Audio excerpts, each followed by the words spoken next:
یہ چینل کسی بھی غیر قانونی کام کو فروغ یا حوصلہ افزائی نہیں کرتا۔ اس چینل کی طرف سے فراہم کردہ تمام معلومات صرف تعلیمی مقصد کے لیے ہیں۔ ہوشیار ہوں اور احتیاط کریں۔ اس پروگرام میں ایسے واقعات کا تبصرہ کیا گیا ہے جو بچوں کے لیے بالکل ہی نامناسب ہے۔ والدین اپنی بیٹیوں کے بارے میں کیا کیا خواب نہیں دیکھتے۔ ہماری لاڈلی پڑھ لکھ کر زندگی میں کچھ بڑا کام کرے گی، خود مختاری حاصل کرے گی، مالی طور پر وہ کسی کی محتاج نہیں ہوگی، اپنے پیروں پر کھڑے ہوگی۔ البتہ یہ سب خواب ہمیشہ حقیقت میں نہیں بدلتے۔ آج کا سچا قصہ ہر ماں باپ کا ڈراؤنا خواب ہے۔ یہ ہے رودا عاطف کی کہانی۔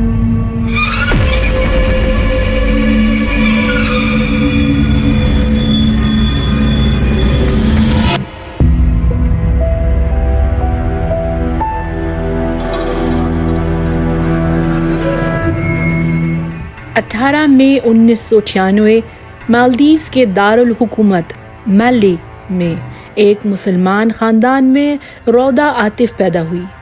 ان کا مختصر سا گھرانہ تھا جس میں صرف والدین محمد عاطف اور آمینات محرمات، بیٹی رودا اور بیٹا ریان رہتے تھے۔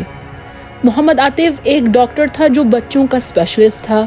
ان کی آسائشوں سے بھرپور خوبصورت زندگی گزر رہی تھی۔ رودا کے والدین نے شروع سے بیٹا اور بیٹی کو تعلیم کی اہمیت سمجھائی اور بچپن سے ہی رودا ہر کلاس میں پڑھائی میں اول آتی تھی۔ رودا نے اپنی ابتدائی تعلیم ہیریا اسکول سے حاصل کی اور اس کے بعد اس کا داخلہ ویلا انٹرنیشنل ہائی اسکول میں کیا گیا۔ اس اسکول میں اس کے شاندار ریزلٹس آتے ہیں اور اسے کئی ایوارڈز اور پیسوں کے انعام ملتے ہیں۔ پڑھائی کے ساتھ ساتھ رودا قدرتی دنیا کے وسائل کی محافظ بھی تھی۔ انوائرمنٹل ایشوز میں دلچسپی رکھتی تھی۔ سن 2010 14 سال کی عمر میں اسے ایک ٹی وی ایڈورٹائزمنٹ کے لیے چنا گیا۔ ٹی وی ایڈ کا مقصد آلودگی کو ختم کرنے کا تھا۔ پلاسٹک کی تھیلیوں کے بجائے کپڑے یا کاغذ کے تھیلے کا استعمال عام کر دینا تھا۔ اسی سال مالدیوز کے مقبول فوٹوگرافر سوٹی نے رودا کے ساتھ ایک فوٹو شوٹ کیا جس کی وجہ سے رودا کو بے تحاشا شہرت ملتی ہے۔ انٹرنیٹ پر یہ خاص تصویر وائرل ہو جاتی ہے۔ اس کی خوبصورتی کے چرچے دنیا بھر میں ہوئے۔ ایک اٹالین میگزین نے اس کا نام La modella con gli occhi color del mare رکھا، جس کا مطلب سمندری رنگ کی آنکھوں والی ماڈل ہے۔ رودا سچ میں کتنی پیاری ہے۔ اس کی خوبصورت نیلی آنکھیں ہر تصویر میں ابھر کے آ رہی ہیں۔ صحیح کہا آپ نے۔ اکثر لوگ اس کی انوکھی آنکھوں کو دیکھ کر یہ سمجھتے تھے کہ شاید اس نے کانٹیکٹ لینسز لگائے ہیں یا اس کی تصویریں فوٹو شاپ ہوئی ہیں، لیکن ایسا نہیں تھا۔ اکتوبر 2016 یہ دلکش تصویریں دیکھ کر ووگ انڈیا میگزین نے رودا سے رابطہ کیا اور اسے اپنے میگزین کی فوٹو شوٹ کے لیے منتخب کیا۔ اتنے بڑے پروجیکٹ کا حصہ بننے کے بعد رودا کو ماڈلنگ کی کئی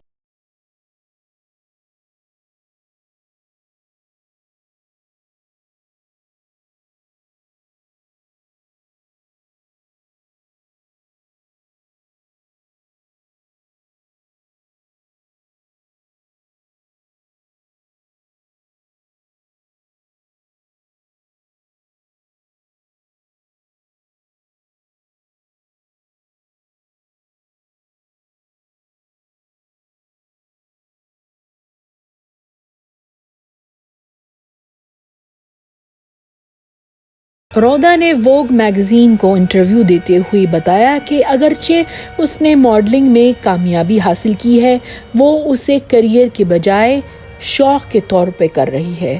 اس کا اصل جذبہ ڈاکٹر بننا تھا، انسانیت کی خدمت کرنا اور سب کی مدد کرنا تھا۔ اپنے والد محمد عاطف کے نقش و قدم پہ چل رہی تھی۔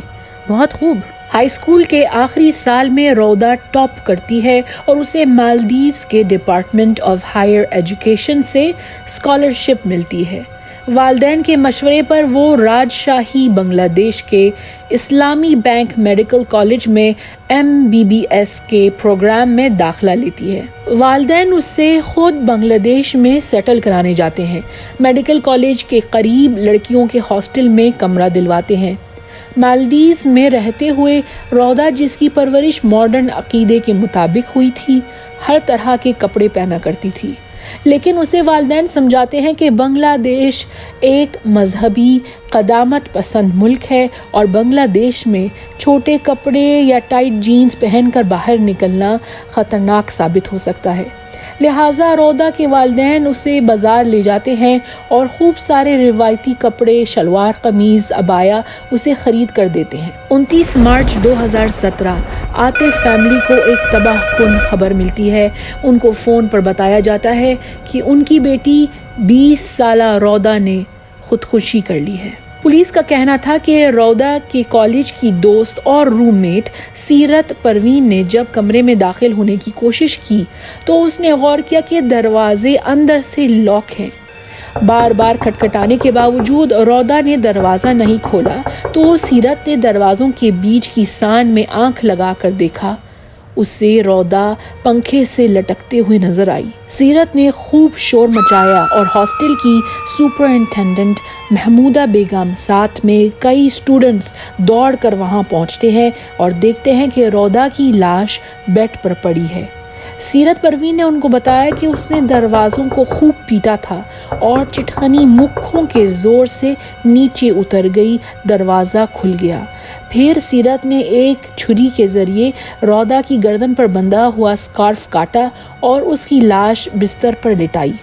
پولیس کو فون کیا جاتا ہے اور ان کے ساتھ سینکڑوں تماشائی بھی کمرے میں داخل ہو جاتے ہیں۔ اس قسم کے معاملے میں کمرے کو گھیرے میں لے لیا جانا چاہیے تھا اور صرف اہم پولیس افسران یا فورینسک ٹیم کے ممبرز کو داخلہ دینا چاہیے تھا نا؟ بالکل درست۔ بہت سارے ہاتھوں نے دروازوں کو چھوا، کمرے کے فرنیچر اور چیزوں کو ادھر ادھر کیا، جگہ سے ہٹا دیا، رودا کی لاش کی تصویریں لی اور انٹرنیٹ پر عام کر دی۔ پولیس افسران نے کسی کی بھی پوچھ گچھ نہیں کی، ایک ہی نظر میں کیس پر خودکشی کا ٹھپا لگا دیا۔ عاطف فیملی کو اطلاع کیے بغیر رودا کی آٹوپسی شروع ہو گئی۔ راجشاہی میڈیکل کالج ہاسپٹل کے 3 ڈاکٹروں نے پوسٹ مارٹم میں حصہ لیا اور ان کی رپورٹ نے رودا کی موت کو خودکشی قرار دیا۔ 1 اپریل 2017 رودا عاطف کے جنازے کا دن تھا۔ اسے راجشاہی کے حاتم خان قبرستان میں دفنایا گیا۔ رودا کے جنازے میں اس کے اہل عیال، رشتہ دار، دوست اور مالدیوز کی بنگلہ دیشی ایمبیسڈر عیشت شان شاکر نے شرکت کی۔ جنازے کے بعد رودا کے والدین اور اس کے بھائی ریان نے کھلے عام کہا کہ وہ اس حادثے کو خودکشی نہیں مانتے۔ محمد عاطف نے صحافیوں کو یہ بیان دیا: یہ خودکشی نہیں تھی، میں ڈاکٹر ہوں اور میں نے لاش کا معائنہ خود کیا ہے۔ وہ خودکشی کرنے والی نہیں تھی، وہ ڈپریشن کا شکار بھی نہیں تھی۔ رودا بہت خوش مزاج لڑکی تھی۔ انہوں نے اس کیس کے حوالے سے کئی اہم سوال CID پولیس افسران کے سامنے پیش کیے۔ 1. رودا کی گردن پر انگلیوں کے نشان کیوں تھے، جیسے کہ کسی نے اس کا گلا ہاتھوں سے گھونٹا ہو؟ 2. گردن پر پھانسی کے نشان پنکھے سے لٹکے ہوئے سکارف سے کیوں نہیں میچ کر رہے تھے؟ 3. اگر رودا نے خودکشی کرنے کا ارادہ کیا تھا تو اس نے کھانا پکانے کی تیاری کیوں کی، دودھ پتی چائے کیوں بنائی؟ 4. پولیس نے ہاسٹل میں موجود لوگوں سے پوچھ گچھ کیوں نہیں کی، فنگر پرنٹس اور DNA سیمپلز کمرے سے ایک بھی نہیں اٹھائے؟ 5. چھت پر لگا پنکھا بہت ہلکا پھلکا تھا۔ محمد عاطف کو حیرت ہوئی کہ پنکھا رودا کے 55 کلو کا وزن برداشت کیسے کر سکا۔ 6. رودا کی موت کے کچھ دن بعد کسی نے اس کے ای میل اکاؤنٹ سے بہت ساری ای میلز ڈیلیٹ کر دی تھی اور اس کے انسٹاگرام سے تصویریں نکال دی۔ سیرت پروین کو ان فالو کر دیا تھا۔ محمد عاطف کا کہنا ہے کہ یہ کام سیرت نے کیا ہوگا کیونکہ وہ رودا کے سارے پاسورڈ جانتی تھی۔ 10 اپریل 2017 کو محمد عاطف نے کشمیری طالب علم سیرت پروین کے خلاف مقدمہ درج کر دیا۔ ان کا کہنا تھا کہ سیرت اور رودا کے بیچ میں جھگڑے چل رہے تھے۔ فون ریکارڈز میں کئی تلخ SMS میسیجز ملے۔ محمد عاطف نے یہ بھی الزام لگایا کہ کچھ دن پہلے رودا نے ان کو بتایا تھا کہ سیرت نے اس کے شربت کے گلاس میں نیم کی گولیاں ڈال دی تھیں، اسے مارنے کی کوشش کی تھی۔ 24 اپریل 2017 باپ کے اس شک کی بنیاد پر کرمنل انویسٹیگیشن ڈپارٹمنٹ یعنی CID نے رودا کی لاش کو قبر سے نکلوایا اور پھر دوبارہ اس کی آٹوپسی کروائی۔ اگلے دن میڈیکل بورڈ نے اس بات کی تصدیق کی کہ ان کے پاس کوئی ثبوت نہیں ہے کہ رودا کی موت خودکشی نہیں تھی۔ اس کیس نے صحیح میں مجھے کنفیوز کر دیا ہے، سمجھ نہیں آ رہا ہے کہ کیا حقیقت ہے کیا جھوٹ۔ رودا کے لیپ ٹاپ اور فون کی تلاشی لینے کے بعد پولیس بیورو آف انویسٹیگیشن نے ثابت کیا کہ رودا نے خودکشی سے کچھ ہی گھنٹوں پہلے اپنے بوائے فرینڈ شاہی غنی سے جھگڑا کیا تھا۔ شاہی غنی بھی مالدیوز کا رہنے والا تھا اور لندن UK میں مولیکولر بائیولوجی امپیریل کالج میں پڑھ رہا تھا۔ واٹس ایپ کے سینکڑوں میسیجز میں رودا نے اس سے بے وفائی کے طعنے دیے تھے۔ میں نے صرف تم سے محبت کی ہے، تم نے کبھی مجھ سے محبت نہیں کی، تم برے انسان ہو، تم نے بہت نقصان پہنچایا ہے، کچھ باقی نہیں رہا، میں کھوکھلی ہو گئی ہوں، میں مردہ محسوس کر رہی ہوں، تم نے مجھے مار دیا۔ پولیس بیورو آف انویسٹیگیشن یعنی PBI کے اہلکار نے تفتیش کے بعد بتایا کہ اپنی موت سے ایک رات پہلے رودا شاہی کے فیس بک میسنجر میں گھس گئی تھی اور اسے پتہ چلا تھا کہ شاہی اسے دھوکہ دے رہا ہے، کسی اور لڑکی سے اس کا چکر چل رہا تھا۔ رودا کا دل ٹوٹ گیا تھا اور مایوسی میں اس نے چوہے مار دوا بھی خرید کر رکھی تھی جو اس کے بستر پر پڑی ملی۔ آخرکار اس نے پنکھے سے لٹک کر خودکشی کر لی۔ PBI کو اس کی کلاس میٹ سیرت کے خلاف کوئی ثبوت یا گواہ نہیں ملے، انہوں نے اسے رودا کے قتل کے الزام سے بری کر دیا۔ رودا کے والدین ابھی تک اس کی خودکشی کو سچ نہیں مانتے۔ ان کا کہنا ہے کہ ہو سکتا ہے کہ بنگلہ دیش کے کسی انتہا پسند دہشت گرد گروپ کے ممبر نے اس کا قتل کیا ہوگا کیونکہ رودا ایک ماڈل تھی۔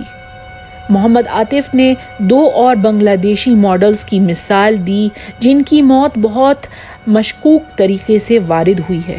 تو اب کیا؟ پولیس بیورو آف انویسٹیگیشن نے رودا کے کیس کو بند کر دیا ہے۔ ایسا لگتا ہے کہ اس کی موت ہمیشہ کے لیے ایک مسٹری رہے گی۔ دوستوں، یہ تھی رودا عاطف کی کہانی۔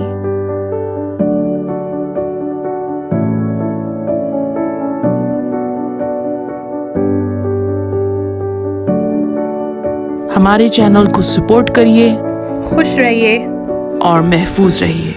اگر آپ کو یہ ویڈیو پسند آئی ہے تو لائک، شیئر اور سبسکرائب کرنا بھولیے گا مت، ورنہ